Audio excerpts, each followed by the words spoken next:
Hi, my name is AJ Becker. First thing I want you guys to do is I want you to close your eyes. I want you guys to imagine yourself in the eyes of your mother and who she thinks you are. Would your mom say you vape because she thinks that's who you've been your entire life? Or did you just develop that because your friends did it? So you felt a sense of conformity if you did it once too, and now you're hooked. Would you say your mom thinks you gamble because that's how she raised you to be? You've always been destined to be a gambler your whole life. Would your mom say you treat girls like trash because that's what you've just been on track for your entire life? Or are you just doing it because all your friends treat girls like trash too, so it's just like normal and there's nothing wrong with it? You guys can open your eyes now. Guys, that's not who we are as men. That's not how we were raised to be. Leaders act like themselves and don't develop with some fake attitude they've developed as a result of wanting to be like someone who can fit in. In a job interview, there's only so much faking you can do before your boss, your coworkers, and your company begin to realize who you truly are. When your parents get old and they start to near the end of their life, you don't want them to remember you for the person you tried to be. You want your parents to remember you for who you really are. I had a swim coach. Her name was Dana Wehrman. She was a lovely lady and one of the nicest people that I've ever met.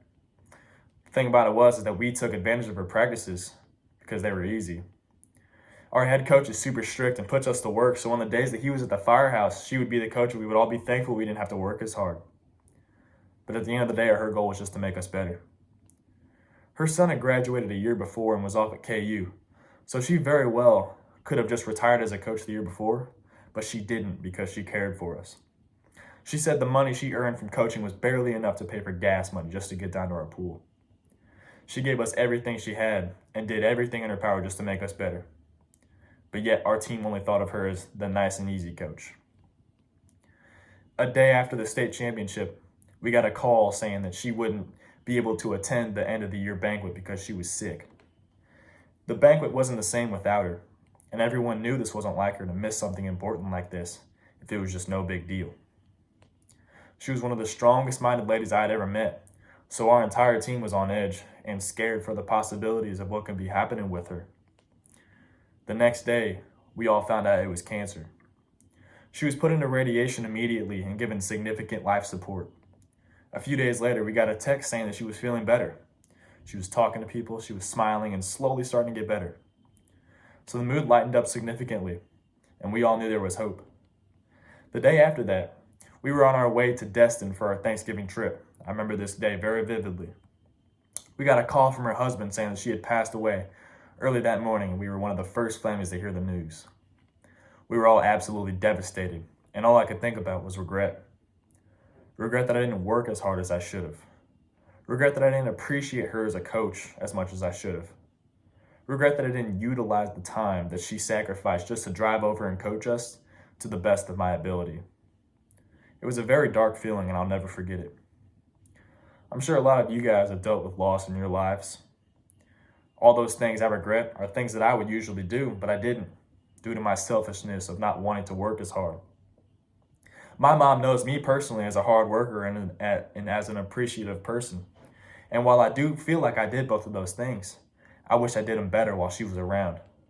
I feel like she didn't get the full me. Life only lasts for a short amount of time.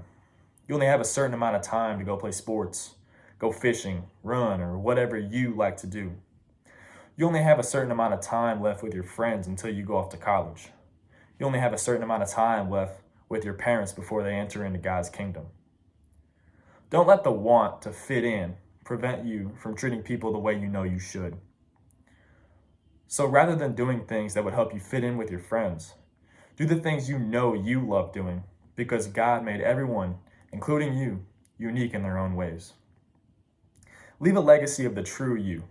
Don't leave a legacy of someone you tried so hard to be. You're in the driver's seat now, guys. Go out there and challenge yourself. Go make a new friend. But most importantly, what I want you guys to do is grow your relationship with God while you still have the opportunity to, because He will guide you on the right path. Because you can always go say thank you to your coaches and go hug your mom and do all the things that you love to do until someday you can't anymore. Thank you.